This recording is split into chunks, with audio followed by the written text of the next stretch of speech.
Hi, everybody. Craig here. Welcome back to the Age of Wonders 3 campaign, The Elven Court.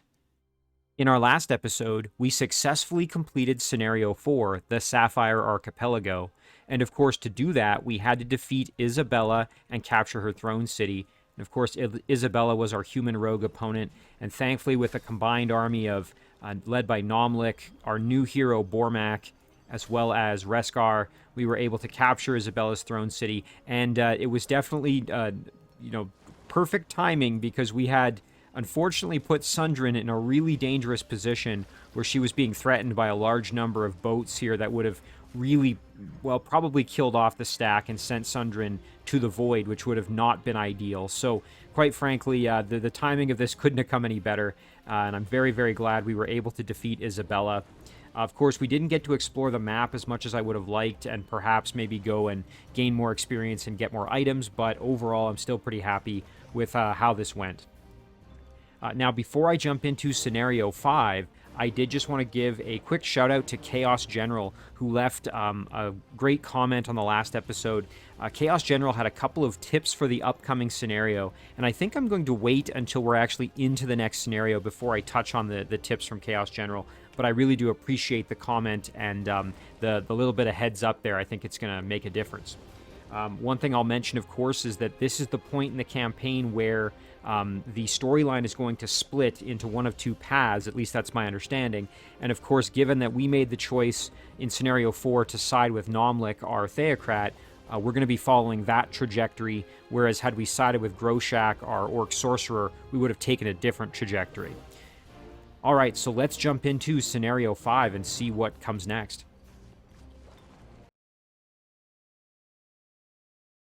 I hope my father can forgive me for leaving the Elven court, but in order to fight the Shadowborn, I must form the torchbearers.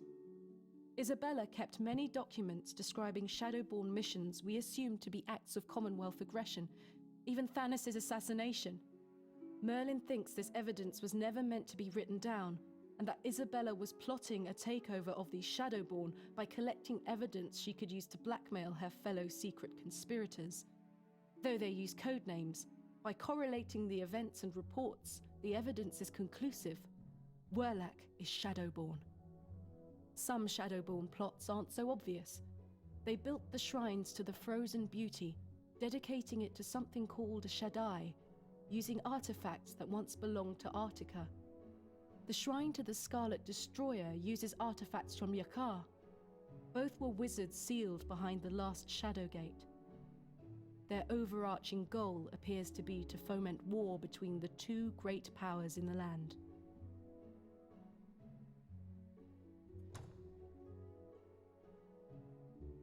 Following my victory, a Commonwealth Dreadnought, Edward Portsmouth, arrived. Directed by Merlin to meet with me, Edward was eager to learn about the Shadowborn. He intends to establish the torchbearers among the Commonwealth. Edward prevented Werlak from uncovering magical secrets in the cursed land called Nervankiln. More frightening was Edward's account of his encounter with Werlak's lackey Karishar in the ruins of Sunbirth Citadel. We think they intended to open a passageway to the Shadow Realm. The last time a rift opened, our world was brought to the brink of destruction. I tried to warn my parents, but I suspect Werlak intercepts all my messages. I am left to start rumors, an ineffective means of communication, while my father drives his people to war. We need more time. The torchbearers must reach out to all people committed to a peaceful resolution. We need strength to get our message across to both sides of this conflict. Only then will we be able to deflate the Shadowborn's destructive storm.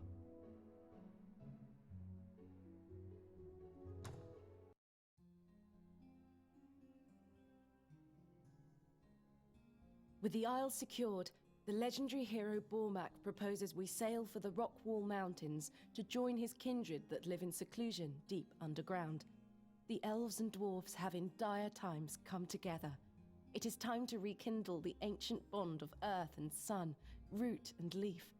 Together we will establish a safe haven for the torchbearers. All right, well, here we are, Scenario 5, and it looks like the name of the scenario is Underground Eruption, so presumably we're going to be spending some time in the underground, and we're going to be playing, from what I can see here, as Bormac Orcbane, the Dwarf Dreadnought. Now, that was a pretty interesting kind of set of revelations there, in that there is this sort of secretive background organization that was trying to foment war between the two factions, and that the Commonwealth might not be quite as evil as we had sort of been led to believe, or at least that would sort of be the implication. So let's just make sure we've got the game settings right. We're going to be playing with classic turns as always, and we're going to be playing on hard, which is the highest difficulty setting. All right, let's jump into Scenario 5, Underground Eruption. The wanderer Merlin joins us on our voyage. It's no secret that Merlin and my mother were in love. They fought the Shadow War together. He was a hero until he broke the wizard circle in Evermore to seal shut the last Shadow Gate. Most wizards were trapped in the Shadow Realm. Those in this world lost much of their power, including my mother. He doesn't deny this terrible thing, but he claims he did it to prevent a greater evil from entering Afla. He sacrificed his life, his love, and his reputation to save our world. He believes the evil he sealed in the Shadow Realm is influencing this world, inspiring the Shadowborn. With the two most powerful nations about to destroy each other, should something return from the Shadow Realm, the world would be easy to conquer. Some might think me foolish, but I believe him. There are moments when I can see real memories behind his haunted eyes. My mother wears the same look when she reads history. Loss. I have it too, when I think of Thanis.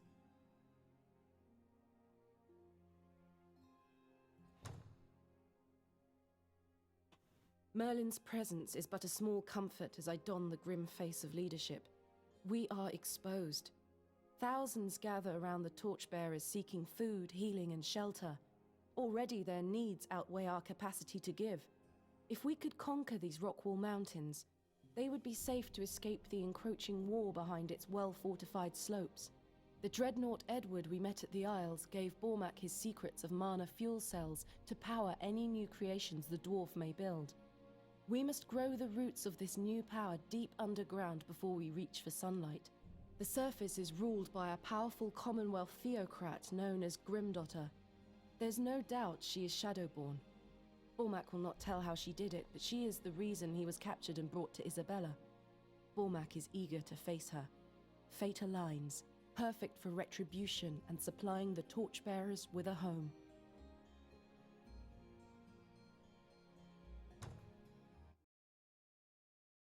Boy, I'm really liking the setup here. This is quite interesting. Okay, so here we are. As mentioned before, we are playing as Bormac Orcbane, the Dwarf Dreadnought. It was good to have Merlin with us during the journey. I wonder when he will appear again. Not anytime soon, I imagine. Let's go underground quickly before we're spotted by enemy scouts. Just remember, friend Dwarf, that we need to secure this area for the torchbearers so we can build an army and stop the Shadowborn from reaching their goal. That is our main purpose. We should be ready for war when we go to the surface, but the swifter the victory here, the better. My father will not tarry, and neither will Leonis. Okay, so it sounds like we are going to want to go underground, but then be exceedingly careful once there, because when we come back up to the surface, things could get pretty ugly. At least that's kind of what I'm reading into there, the sort of the implication of what's being said. It also sounds like we want to try and get this done quickly, because if we dilly-dally, I imagine there may be some kind of consequence, although that's just speculation given the sort of the conversation that was just had. Let's take a look at our objectives quickly here. So we've got Emerge Victorious. We have to secure the area for the torchbearers and vanquish all opposition. We should make haste. So again, kind of emphasizing this idea that we have to try and move quickly. Although it does say there's no turn limit, so maybe that's just, you know, it's just kind of adding to the story rather than a real requirement. But that being said, I'm always keen to try to do things quickly because you don't want to let your opponent snowball. and really acquire, more power than you can handle. Sundren, of course, must survive. Nomlik must survive, and Reskar must survive. One good thing here, if we take a look at Nomlik, is, of course, he's at level 14, and he does have Divine Justicars, which is extremely useful. Again, this is one of my all-time favorite abilities here, but all units in the hero's army gain Resurgence, meaning that if a unit dies in Nomlik's stack, but you win the battle, that unit comes back. So that's super powerful. I think what we will do here then is probably have Nomlik lead most of the main fighting force. We also have a Goblin Evangelist who can convert, and of course Nomlik himself is also able to convert as he is a Theocrat. So we have multiple avenues to acquire more units, which is very, very good for us. Now, as I mentioned at the beginning of the episode, I am going to touch on a few of the points that Chaos General made. One of Chaos's tips is that on the first turn, he advised taking some fast units, grabbing this Hasteberry bush here, and then heading underground. And once underground, there apparently will be another Hasteberry bush. Grab that and then head east, and I will then presumably meet some cities that will be able to then help me form my base. And the earlier I'm able to do that, the better. Chaos also suggested that I should, spend my time exploring and expanding underground before emerging up to the surface. And again, I think that's great advice, and it does seem to kind of go along with what was said here in some of the text prompts there, the conversations that were had. Also to be wary of roaming units in the underground, especially when I'm digging. So don't let my, any units go digging off by themselves unless I'm willing to lose them, because chances are they might get attacked by monsters and whatnot that are roaming the underground. And then Chaos also mentioned that apparently there's a secret area where I might be able to rebuild or found a city. And I guess it's going to be northeast from the starting cities I'm able to get a hold of. And there's going to be kind of behind a small water body and some dirt walls. And there'll be a cave entrance, and then I can try to get access to it that way. So I will keep my eyes peeled for it. I really appreciate Chaos pointing that out, because it does sound like the difficulty is being dialed up a little bit here. Especially, it looks like we've got 1, 2, 3, 4 potential opponents. Now, who knows if they'll all be hostile, or maybe some of them will be, on our side. I mean, we will find that out. But I have a suspicion that things are going to get pretty difficult. Okay, let's focus on Bormac here. So, obviously, level 1, just starting off, does have the pretty decent melee weapon and Hunter Spider, which is going to be great. I do want to quickly check, though, and see what we started off with for spells. Oh, that's lovely. Okay, we've got Summon Spy Drone. This is going to help us with scouting tremendously, so that's really, really good. We've also got Cleanse the Source, Transform to Earth Node. And combat spells, we got Flashbang and Stone Skin. Stone Skin's pretty solid. You get extra defense and resistance, but you do lose some movement. So there's a bit of a trade-off, but still pretty useful. Otherwise, we've kind of got just sort of standard. It looks like we've got Adept and Master of Earth, and then Adept of Creation. And let's just take a peek on that here. We'll go to our Diplomacy tab. Yeah, so as mentioned, we have Adept and Master of Earth and Creation Adept. So I think this will be probably a good chance for us to play to a slightly good alignment, but we will have to see. All right, so let's take a peek again at our units here. We want to send our fastest underground. So probably going to be... We could send Reskar and Nomlik, because they both have exceptional movement capability here. So let's just kind of do that. We can always regroup after. We just want to make sure we do this correctly. I think we'll probably send both of Reskar's units, as they both have 32 movement, which is pretty good. Sundren does have an assassin and a scoundrel. Meanwhile, the dwarves are not the most mobile. So maybe we will send the assassin. And I think that'll be good. We'll send this group underground. We're going to grab the haste berries. And then we'll go enter the cave. Okay, so here it is. So these are the additional haste berries, and we can keep heading east and see what we find. So let's head over and grab these. And then I suspect we are going to want to grab... Okay, and there's presumably the city we're going to want to make contact with. We will grab this. Perfect. Ah, home at last. It would be wise for us to lay low for a while. Here we can found some new cities and build up a powerful army for the torchbearers. Then, when we're ready, we can storm the surface. I can already smell the sweet scent of revenge. Okay, perfect. Well, that's great. So, that takes care of that. Now, I wonder... I see some water here. Just looking. So this is our... Oh, nice. We start off with a couple of cities. That's great. So I'm just remembering what Chaos said, which was that northeast from the starting city. So presumably that's going to be sort of over here somewhere. So we'll have to explore that in the near future. Looks like there's going to be plenty of structures for us to clear out, including some shrines here. Shrine to the Earth Mother. We've got a Low Rock Quarry. Orc Summoner here. That would be a great unit to get control of. It does have Summon Demon, which is a pretty cool ability.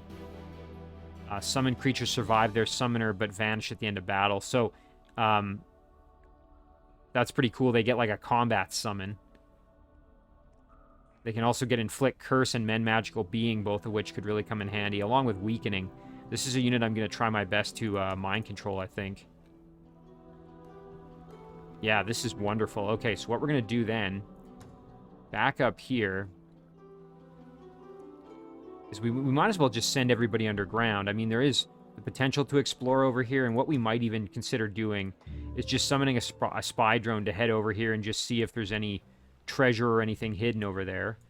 But otherwise, I think we might as well just head underground with everyone. One thing we can do here is just grab that gold. Perfect. Again, it does look like we could probably go explore this way once we're able to embark. Alright, so let's go back. We will just send everybody underground. Alright, there we go. So, I think we're going to be in pretty good shape here. We want to kind of regroup our forces, figure out what our army is going to be. We've got a tomb here. That would be really good to go and clear out. And of course, we've got some prospectors here who can dig for us.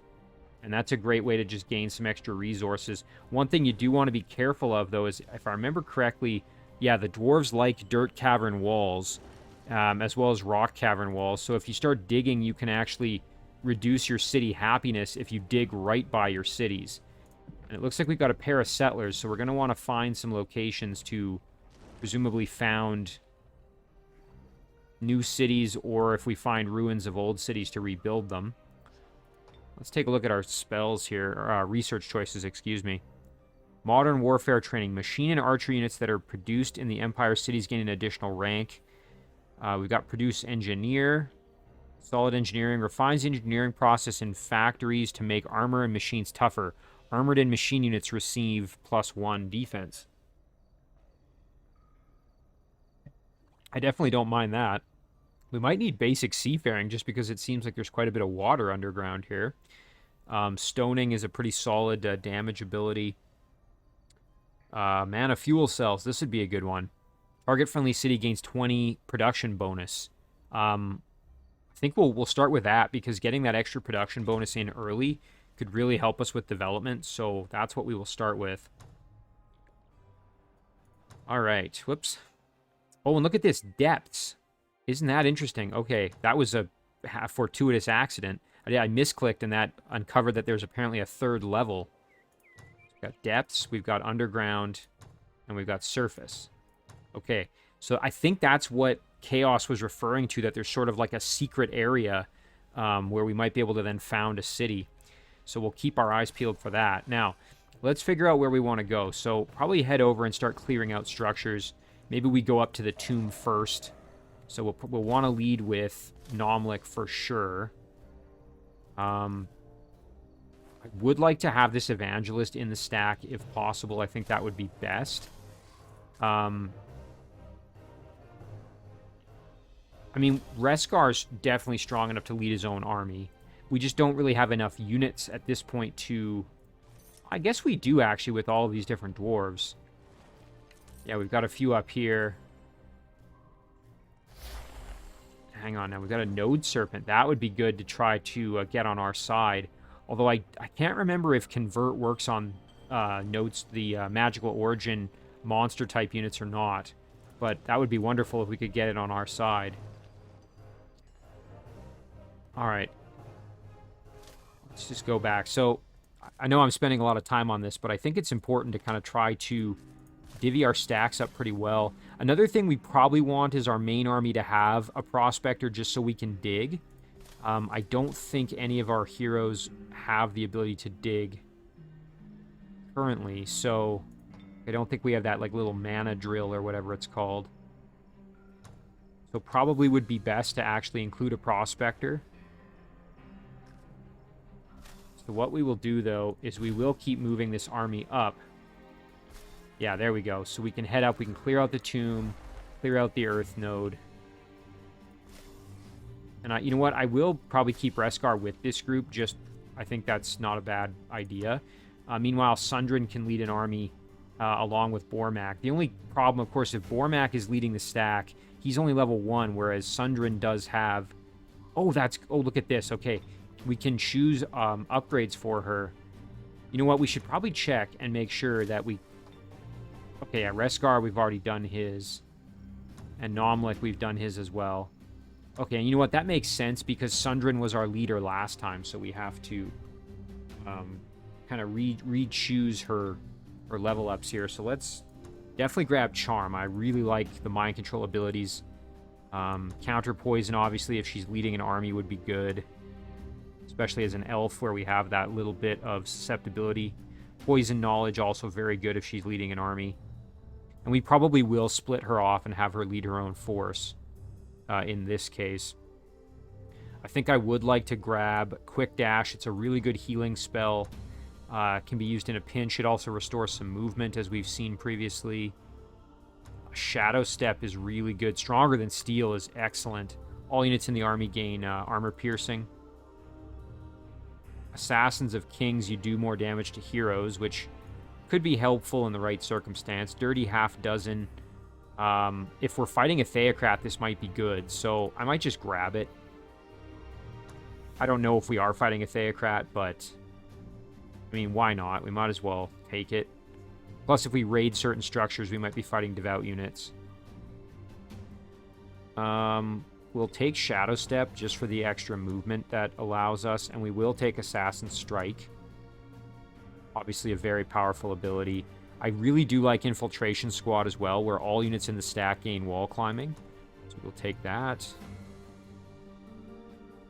Weapon Finesse is also very good, just extra melee physical damage there for the stack. So we got 7 points left.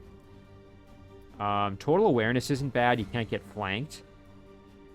Stealth Commander, they just gain Forest Concealment. Not really what we need at the moment. I definitely wouldn't mind maybe Inflict Severely Poisoned. I think what I'm actually going to take here is Cloak and Dagger, just so we have the extra casting points there. Yeah, that's wonderful. Okay, so that takes care of that. And like I said, I think what we'll do is probably have Bormac go and lead his own army.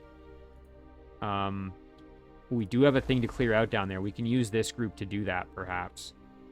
You know what? This Evangelist might be better suited to actually join in with this group because we already have Convert with Nomlik, and we also have Befriend Animal here with Reskar, so probably better, actually, to maybe split it up and just have more mind control abilities across every stack, rather than concentrating them into one place.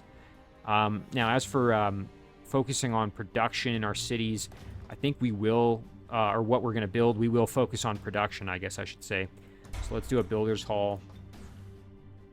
Up here, a little bit more remote city. Doesn't quite have as much production income at the moment. Same for Rockborn here. I mean, we have the gold. We could do a builder's hall in all locations. All right.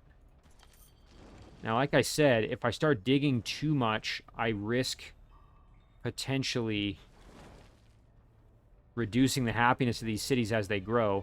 That being said, okay, so I just wanted to see what was up here. So there is something on the other side. We'll probably want to send an army up here. This is looking like it might be a good place to found a city. I can see multiple gold mines, a mana node. So I'm guessing we're going to want to push through there once we're a little bit stronger. However, for now, I think we will hold off. I do see these torches down here as well. So maybe what we'll do, though, is we'll just head over here and do some scouting first.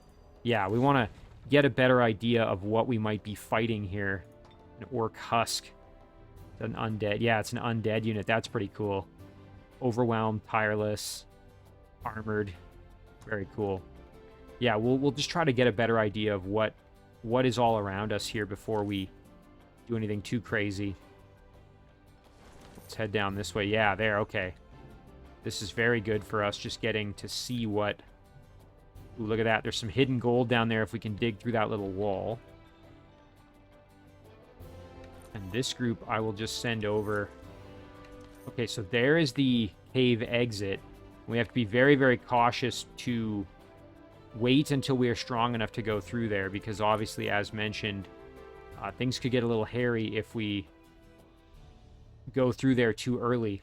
Now, I'm assuming this is going to be where we want to dig through right here to maybe try and get to that area that might be secret, but I'm not certain. We'll also just explore over here. Here's a body of water, or at least what looks like a little river. All right, yeah, we'll just keep kind of exploring, expanding. We want to play this carefully, but not, you know, like stupidly careful either. We got to take some risks. I think with our settlers here, we'll probably move one up. We don't want them getting attacked or anything, but we'll move one up to probably go up here eventually. And the other one we maybe will just keep at our throne city until we know where we want to go. And then we will end the turn there. Okay, we do have spy drone ready to go. Now, again, big question. Do we want to throw our spy drone back up to the surface and see what else is over here? Or do we want to maybe throw it, you know, down here and see where this goes? I mean, we've got lots of choices. I think I'll start maybe with the underground area. So, because the unit is, like, flying or floating, we're just going to see. I'm assuming this is a dead end. It looks like it, with a diggable wall. So that might be something we have to do. But we can just use that little scout to just find things for us. Head down and grab those mana crystals. That's very good. As I mentioned, I think what we'll do is we'll just have these armies go down and attack these sites here. And we will bring this unit along to do some conversion. One thing we're going to do is have Bormac step off from the group, because we actually want Sundren to lead, and that way the unit gets benefit of more of the upgrades. Okay, we will engage the battle here. Ooh, they're offering to run. You know, as much as I might want to get some good points, I think I'm going to do No Mercy, and the reason is just because I want to start getting experience. So we're going to do the fight, especially for Bormac.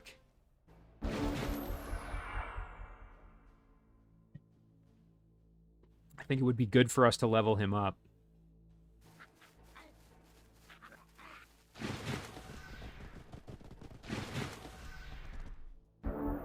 Alright, so we can try and mind control that footpad, which I actually think would be a pretty good approach for us here. So we will just retreat back. We're going to let them, you know, entirely come to us, really. Oh, and you know what? This gold wyvern can't move so far because of double gravity.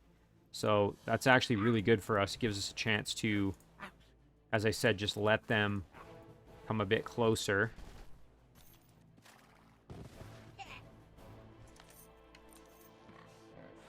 We're just making sure everybody's out of range. Perfect. Yeah, this is great. And I don't think we have any abilities with Sundren we can use at the moment, so we will just hold off. End our turn, let them come closer.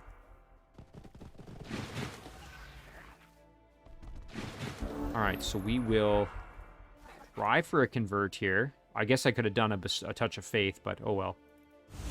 Okay, resisted. Not the end of the world, but worth trying. Okay, we'll blast them there.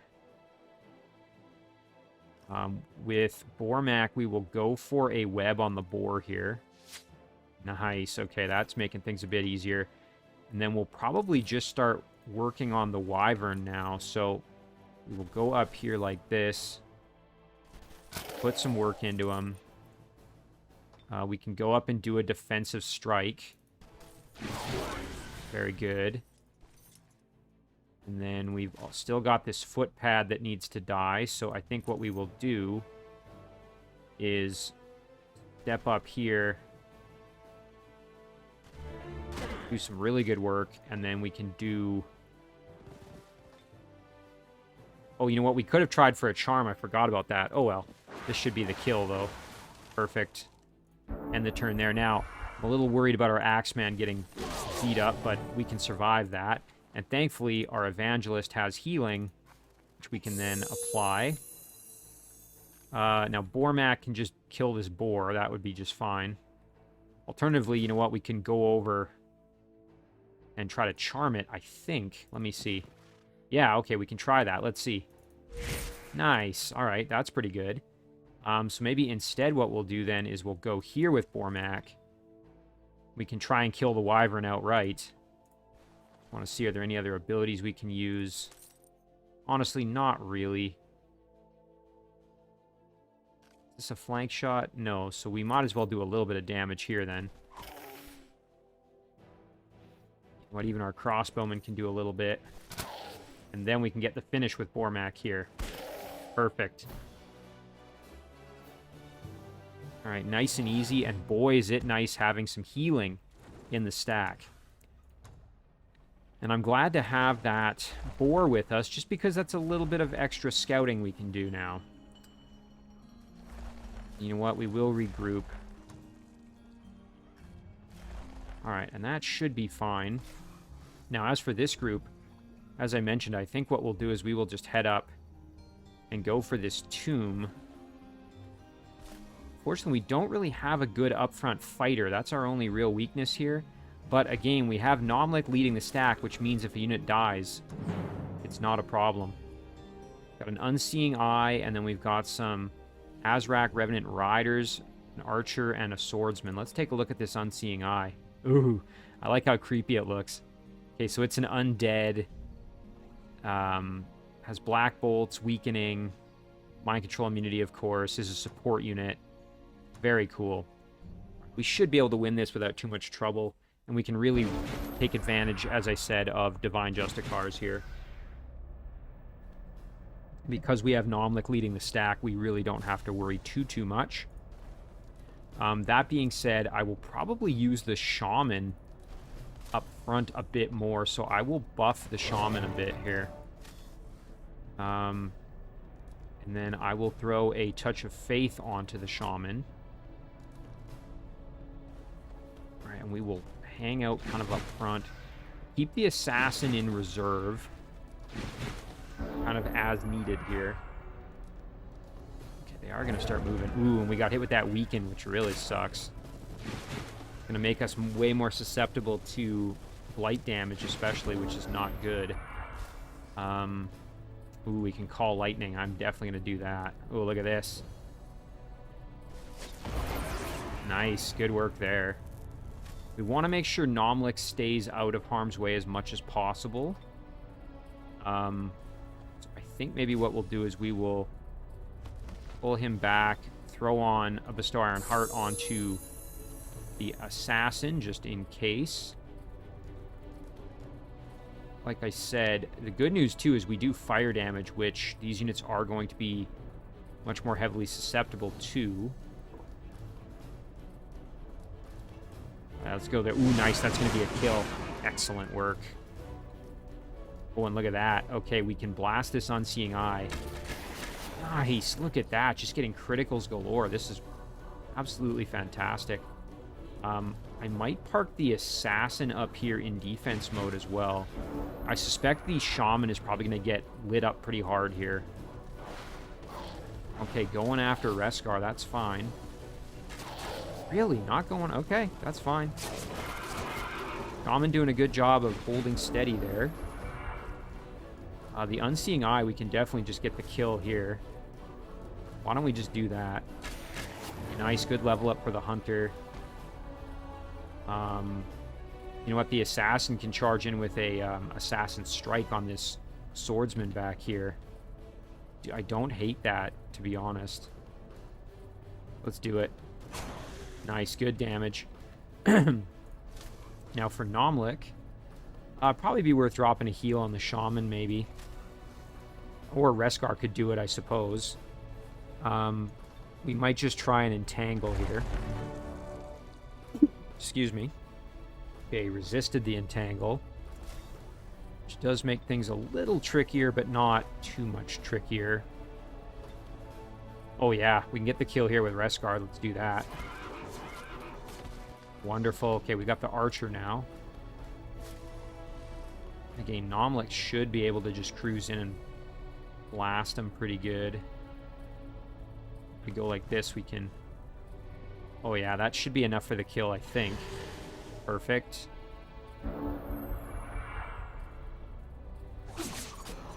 Nice, good kill there.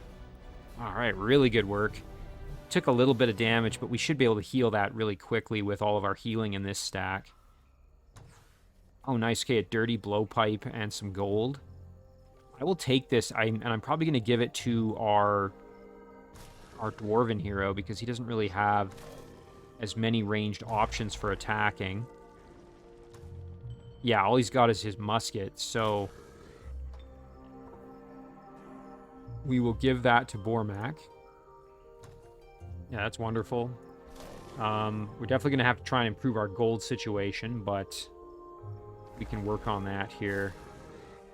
We'll head up here. We'll clear this out. We can even do like a loop. We could clear this, go up here and clear this out, and then swoop back down and go for these structures over here. As I mentioned, I would love to get a mind control on this summoner. I think that summoner is potentially a very powerful unit, so I think would be very beneficial to get control of that unit, if at all possible. Looking what else we've got. Yeah, we know that this down here can be...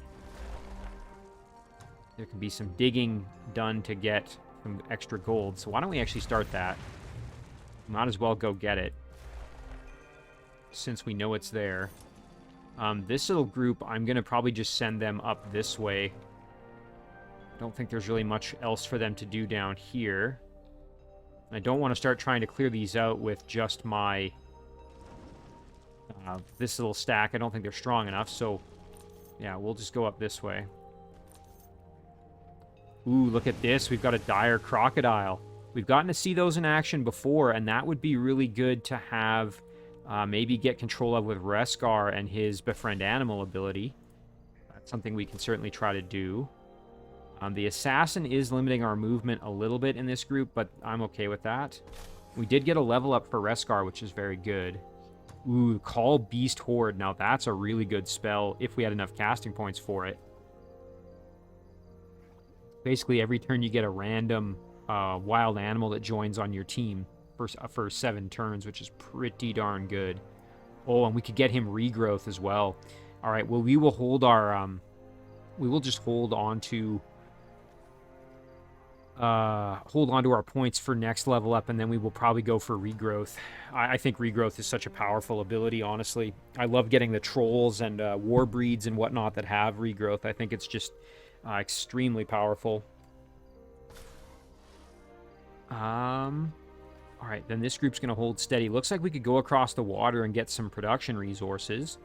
And you know what? That might be a good opportunity for our scout here. We can finish this, just make sure this is a dead end. I think it is. And then turn around and we can go up and grab these. Like I said, in the meantime, this group can maybe head up and join forces with this little stack. Okay, so we've definitely got some exploring to do over here. We might hold off till we know a little bit more of what's here. I don't want to risk losing my units unnecessarily. One thing I am going to do, though, is head up this way and just dig through here and see if this leads to a different spot than up here does. because, again, I am interested in going to the northeast in particular. Meanwhile, here, we can... Actually, we could go all the way over here, but let's start by just maybe going like this. Okay, we won't go all the way through. Okay, there's something... Oh, this is one of those water shrine type structures. I'm not sure exactly what that is, but we might want to go there and check it out. As I said, I'm a little hesitant to go digging all the way through, but we can at least go figure out what's there at some point. Leave our settlers where they are. We don't want them in any immediate danger. And I think we will start summoning another spy drone because I'm very happy to have more scouts and more units to grab these additional resources for us. So that's going to do it for our turn. Well, so far, so good, I would say. I think it would be good, though, to have Reskar leading his own group eventually, but just for the time being, it's not too bad having him in a stack with Nomlik. We can engage this fight quickly. Try and grab one of these kobold units to join us, perhaps. I believe that wyvern is immune to mind control. Maybe I'm wrong, but yeah, it is. Alright, well, here's a great opportunity to just buff up our units a little bit. So our shaman, we can throw on a touch of faith. We can do a nourishing meal.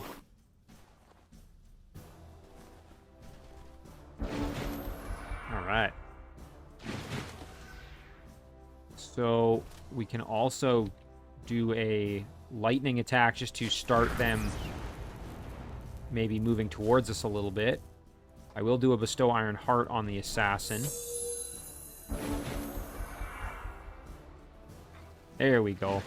I figured that would prompt them to come down and start trying to attack us. We will just pull back. Like I said, I want them to just come a little bit closer before we start fighting them in earnest. I want to see, do I have any other buffs? I don't think so, no. Alright, then we will just wait for them to come to us. Make this easier for us here. And they were stunned, so they're a little behind, which makes sense. Alright, Reskar can do a lightning blast, or he could start doing some other damage. I think the lightning's going to do the most, so we will let the wyvern have it. Also a good chance to get a stun if possible. Yeah, the wyvern is immune to both fire and poison, which is kind of annoying. So what we might do instead then is cruise over here with our hunter, do some work that way. And then we can blast over here. Nice, that should be the kill. Excellent work. Right now our assassin can go in, deliver a very powerful strike there. And then we should be able to do some pretty good damage here. Might not be enough for the kill. Let's see, minimum of 4, maximum of is 8 versus minimum of 5, maximum of 8. So that's a little bit better. Let's do a musket. Ooh, the musket shot. Yeah, let's go for the musket shot here. Nice. Fortunately not the kill, but very, very close to it.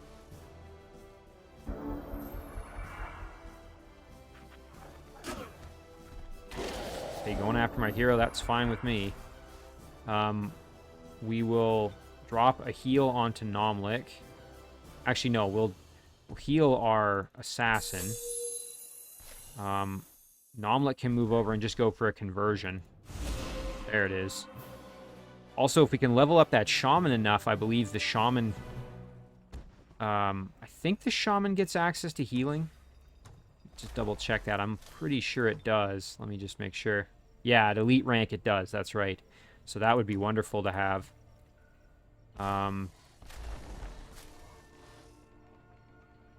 Oh, I was like, why do we have no movement? But it's because that spearling got put in our stack. So that kind of makes sense. We can head up and go for this fight as well. So why don't we do that? There we go. Nice. Okay, this will be a good one. Looks like we're just fighting some undead, skeleton lords, and the husk. I am going to go No Mercy just because I'm really liking getting the additional experience here.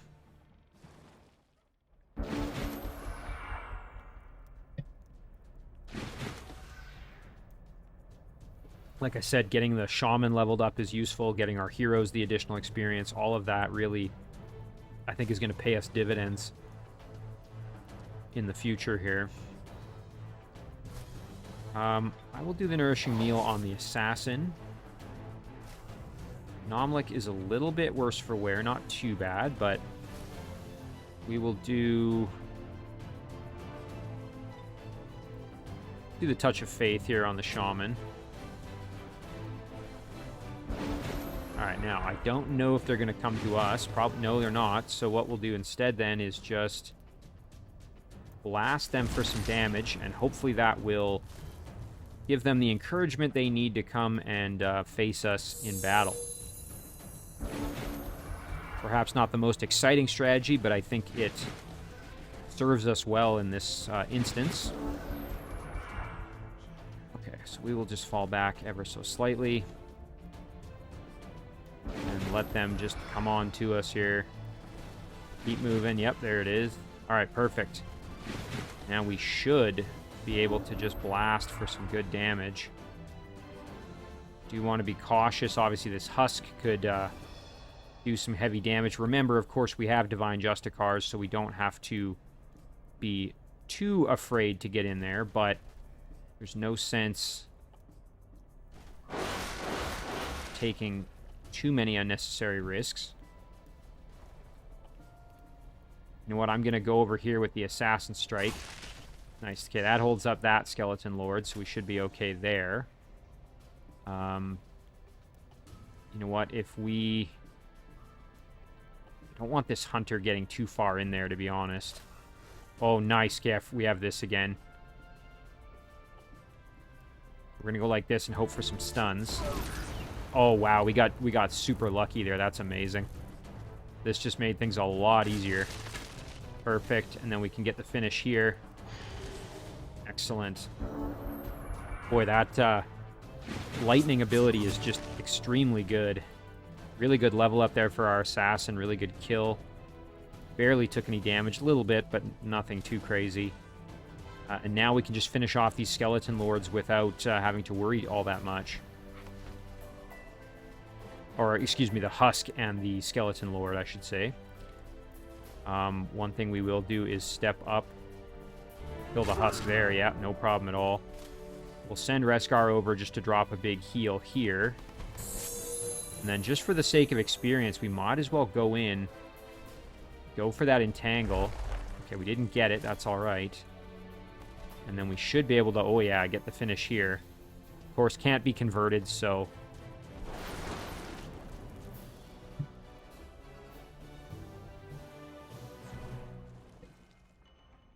Very nice. Some level ups. Ooh, and look at that. A couple of really good items here. We've got a pretty solid shield item that gives extra frost, shock, and extra damage for ranged attacks, and then shadow projectiles. Ranged attacks can inflict shadow sickness while outside the shadow realm. This does not affect shadow walking units. And then we've got the old cuirass of the Lizard Man, which does give you armored scales. Harder to penetrate unit is immune to armor piercing. You know what? I'm happy to have that. I'm going to send that over to my new... I've already got the Quiver of Shadows with Nomlik, so I'm going to probably just give this to my... you know, actually, Reskar is kind of short on gear as well. But Bormac is armored, so probably be better... Because he is currently susceptible to armor piercing, so... Probably better to give this to him, and then he's immune armor piercing. That's a really good upgrade for him. And this one I think I will give to Reskar, though. Yeah, we'll give this one over to Reskar.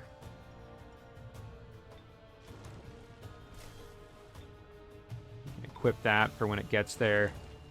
And then let's go over to Bormac and make sure we equip cuirass for when it arrives. That's excellent.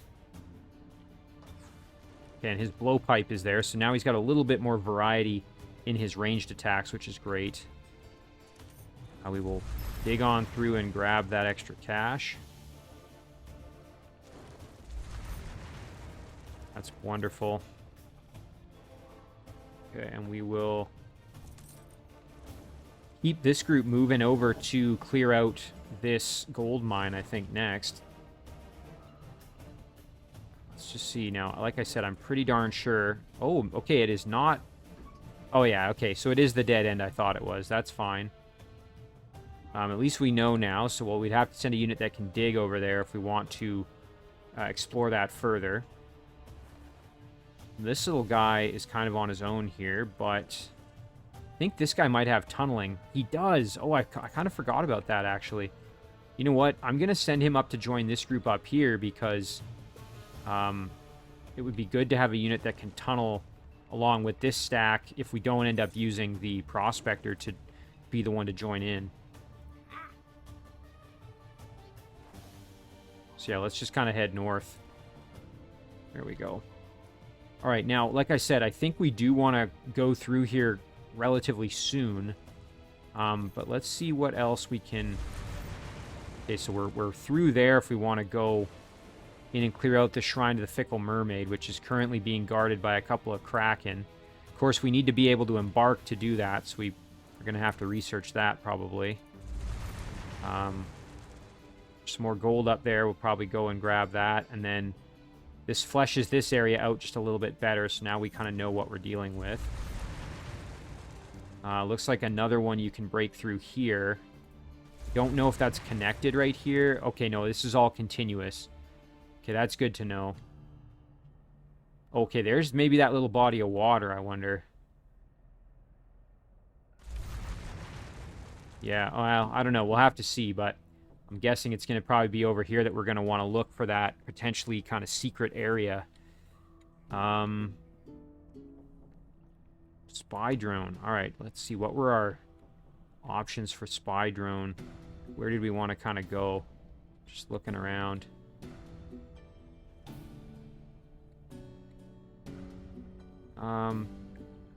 Could go see what's over here. I'm kind of inclined to go see what's over on this side, though, so I'm going to go here.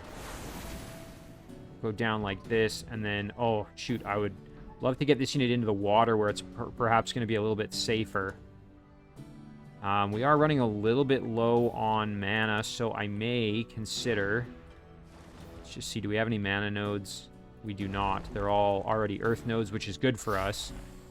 So I was going to say, if we had any basic mana nodes, I would convert them over just for the extra boost. So let's just keep going spy drones. We may have to build a shrine eventually just to get some more mana income. But that should be fine. And then I think this is a pretty good place to maybe leave the episode once we finish off what we're doing over here. So let's kind of do that. We'll just go here. Engage this fight.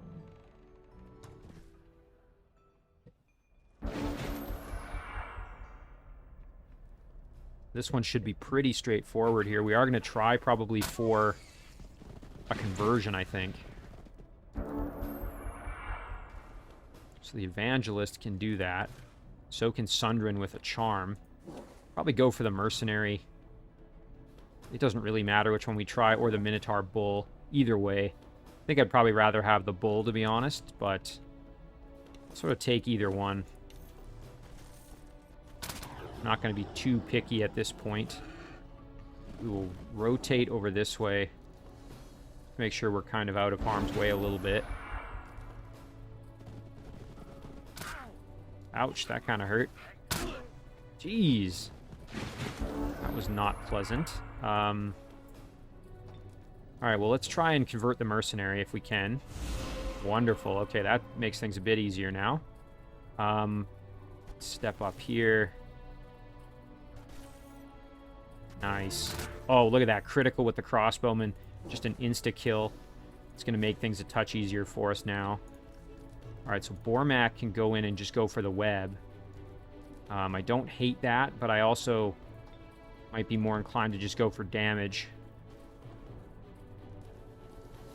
Yeah, let's just do damage. Okay, that's pretty good. 15 to 23. Yeah, that's better. Of course, Sundren can go over. Oh, yeah. Okay, we should be fine. Blast there. Just seeing who else. Oh, nice. We can shoot here. Perfect.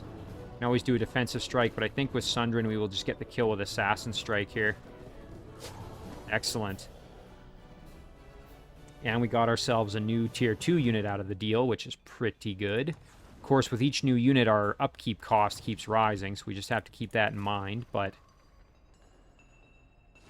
I think that is all right. We just have to remember and work on increasing our gold income as we progress. Now, we've got an Orc Enforcer here. Pretty decently powerful Tier 2 unit. I wouldn't mind getting my hands on them. Priest wouldn't be bad either. Especially with Throw Curse, that goes well with the mind control abilities that can make that happen a little easier if the unit is cursed.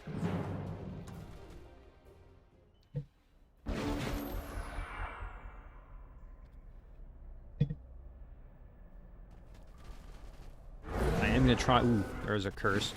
I'm going to do some healing, though, because my units did take a bit of abuse in that last fight. So we will heal our scoundrel.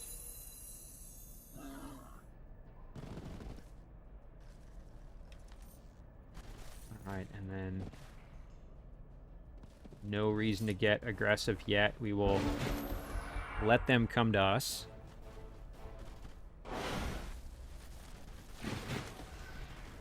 Okay, and you know what? The priest now not being in defense mode makes me think maybe that's going to be the better target to try to get a mind control off. So I might just go in with Bormac here and try to web. Okay, it didn't work. That's kind of unfortunate. Let's see, what are our odds? Ooh, actually still pretty good with 55%. How about back there? 55. Okay, either way it's 55%. So I don't know. Do we want the Enforcer or do we want the Priest? Let's try the Priest. Okay, it failed. We have to be a little bit careful now because Bormac is not in a great position. So I think what we will do is go like that. And then we will step over here and try to almost kill that priest off entirely. The Evangelist is also in not the most desirable of locations. Kill the priest like that. And then we will have the boar just go and block the drudge. Something I might even consider doing would be... Again, I could go in and do an Assassin Strike here and do a lot of damage. Alternatively, I could go for a Charm. Or I could do a... Quick Dash, which might not be the worst plan ever. Yeah, Bormac will survive that, so I think we'll just go for the Charm. Nice, okay, we got it. So now we've basically just got the Drudge to deal with. Okay, no problem, we survived that.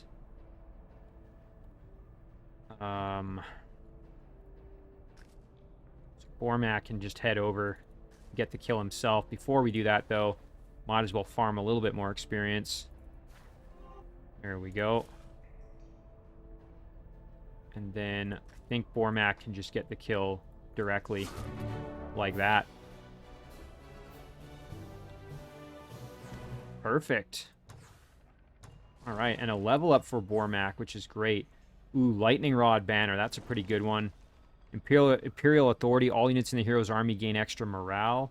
We can do tunneling. Emergency Repair is going to be super useful once we have access to machines. We don't right now, so I think we'll just do Lightning Rod Banner to start. And then we'll go from there. So I think this is a great place to leave off the first episode of Scenario 5. So we will save it right here. We'll call this one... Guess this would be episode